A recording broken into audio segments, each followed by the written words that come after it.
ప్రజలు మీకు దాదాపు 11 సీట్లు ఇచ్చారు. ఎందుకు వైఎస్ఆర్సీపీ పార్టీ ఎమ్మెల్యేలు ఎందుకు అసెంబ్లీకి వెళ్ళట్లేదు? ఒక పక్క జగన్మోహన్ రెడ్డి నాకు ప్రతిపక్ష నాయకుడు హోదా ఇస్తే వెళ్తామన్నారు. ప్రజలు మీకు ఓట్లేసింది దేనికి సార్? దీంట్లో ప్రతిపక్ష నాయకుడిగా ఆయన కొన్ని ఇబ్బందులు ఉన్నాయి. అప్పుడు పోతే సాధారణ ఎమ్మెల్యేగానే వెళ్ళాలి అనేది వాళ్ళు చెప్తారు, వాళ్ళ ఉద్దేశం. ఈయన ఏమంటాడంటే ప్రతిపక్షం అనే జీవో లేదు, రాజ్యాంగంలో ఎక్కడ ఇంతమంది ఉంటేనే మీరు ప్రతిపక్ష నాయకుడు అని ఎక్కడ జీవో లేదండి.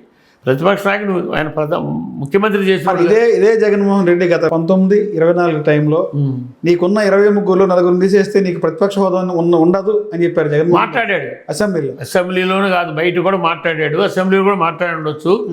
మాట్లాడిందంటే అప్పుడు ఆయన కొత్తగా రాజ్యాంగం ముఖ్యమంత్రి అయ్యాడు కాబట్టి రాజ్యాంగం లోతుకెళ్ళి ఆ రాజ్యాంగంలో ఉన్న ఇవన్నీ చూసుకోవాలి. కింద పడ్డప్పుడు దెబ్బ ఎక్కడ తగిలిందని చూస్తాం సార్. కింద పడ్డాడు కాబట్టి రాజ్యాంగంలో ఏముంది, ప్రతిపక్షానికి ఎట్ట రావాలని చూశాడు. అంటే అధికారంలో ఉన్నప్పుడు ఏం చూడలే. అధికారంలో ఉన్నప్పుడు ఇవన్నీ పట్టించుకోవాలి. అధికారంలో ఉన్నప్పుడు మండల స్థాయి నాయకుల్ని మా నాయకుడు పట్టించుకోవాలా. ఎంతసేపు నేను డబ్బులు ఇస్తున్నా గిరిజనులకి, ఎస్టీలకి వాళ్ళు నాకు ఓట్లు వేస్తారు, మధ్యలో ఈ తడికలు ఎందుకు అనుకున్నాడు ఆయన. ఓకే, తడికలు లేకపోతే ఏమైందని ఎలక్షన్ అయ్యాక తెలిసింది. చూపించారు. సరే, ఎందుకు ప్రజలు మీకు 151 సీట్ల నుంచి 11 సీట్లకు ఘోరమైన ఓటమి ఇచ్చారు? ఎందువల్ల అంటారు? గతంలో జగన్మోహన్ రెడ్డి నా ఎస్సీ నా బీసీ అన్నారు, బటన్లు నొక్కుతున్నామన్నారు, పథకాలు ఇచ్చామన్నారు, ప్రతి కుటుంబానికి చేరువయ్యామన్నారు. ఎందుకు ప్రజలు మిమ్మల్ని ఘోరంగా ఓడించారు? కారణం ఏం చెప్తారు? ఘోరంగా అయితే మమ్మల్ని ఓడించలేదు సార్. అంటే 151 11 అంటే ఘోరం కాదంటారా? ఘోరం కాదు. 11 సీట్లు వచ్చినాయి అని కాదు, అక్కడ మాకు 40% ఓటింగ్ వచ్చింది. 40% ఓటింగ్ 2-3% వస్తే మళ్ళా 39%, 38% వచ్చినప్పుడు కూడా రాష్ట్రాలు పరిపాలించారు ముఖ్యమంత్రులుగా. 40% అంటే మా ఓటింగ్ పోలా.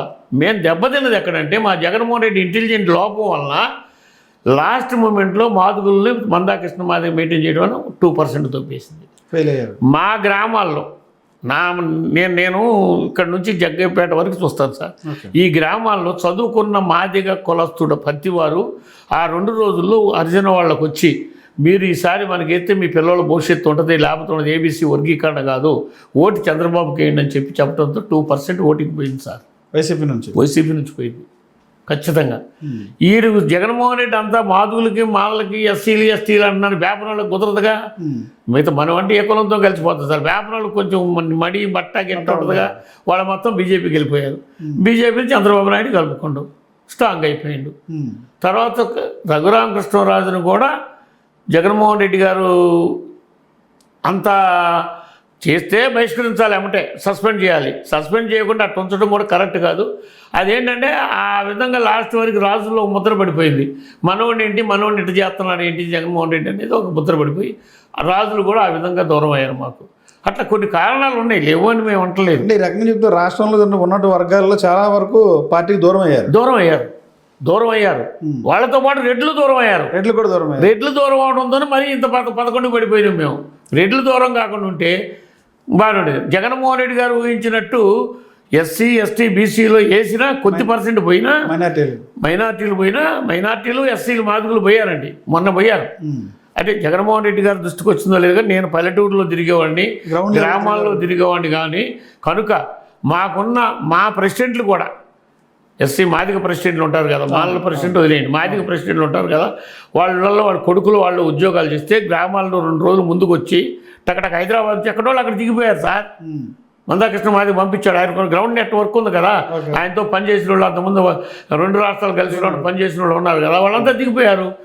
మనం ఏబీసీ వర్గీకరణ కావాలంటే ఇదే మార్గం, అక్కడ రామేంద్ర రెడ్డి గారు ఏమంటే ఇచ్చేస్తాను, ఇక్కడ చంద్రబాబు వచ్చి ఇచ్చేస్తానని చెప్పారు. దానివల్ల మైనస్ అయింది. ఇవన్నీ కనిపెట్టాక జగన్మోహన్ రెడ్డికి ఎలక్షన్ అయిపోయింది. చిన్న పొరపాట్లు జరిగినాయి. ఆయన ఇంటెలిజెంట్ రిపోర్టు ఐప్యాక్ వాళ్ళ మీద పూర్తిగా ఆధారపడటం, ఇంటెలిజెంట్ రిపోర్ట్ కరెక్ట్గా రాకపోవటం. ఇప్పుడు చూడండి sir, Chandrababu Naidu intelligent report ఇప్పుడు చూడండి.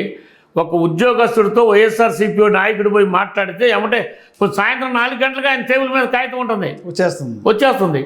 మరి అప్పుడు జగన్మోహన్ రెడ్డి గారి ఇంటెలిజెంట్ రిపోర్ట్ ఏమైందండి? అంటే అప్పుడున్న అధికారులు ఇప్పుడు ఉన్నారు కదండి, కొత్తగా మారిన వాళ్ళు ఎవరు లేరు కదా, అదే వ్యవస్థ. ఎందుకు లేదు సార్? వ్యవస్థ అదే, మార్పులు చేర్పులు జరిగినాయి. ఇప్పుడు కూడా జగన్మోహన్ రెడ్డికి ఏ ఐఏఎస్డు ఐపీఎస్డు భయపడాల, చంద్రబాబు భయపడతారు. చంద్రబాబు భయపడతారు. చంద్రబాబుకి ఎందుకు భయపడతారంటే ఉద్యోగస్తులు ఎప్పుడు నా కంట్రోల్లో ఉండాలని. ఇప్పుడు కాదు ఆయనకి, ఎప్పుడైతే 1994లో ముఖ్యమంత్రి అయిన కాడ నుంచి 2090 మళ్ళీ 99లో ముఖ్యమంత్రి అయ్యాక కూడా బాగా ఉద్యోగస్తుల మీద గిప్పు బాగా సంపాదించాడు ఆయన. ఎవళ్ళు ఏం చేస్తారు, ఏ ఉద్యోగాన్ని ఎవరిని ఎట్ట నిలబెట్టాలి, జగన్మోహన్ రెడ్డి తెలుసుకోవడానికి ఇంకా ఇప్పటికీ తెలుసుకోవాలి ఆయన. ఇప్పటికీ అదే చంద్రబాబు నాయుడు దగ్గర ఏ కొండూరు ఎంఆర్ఓ ఫైల్ అంటే టక్కున నొక్కితే వచ్చేద్ది.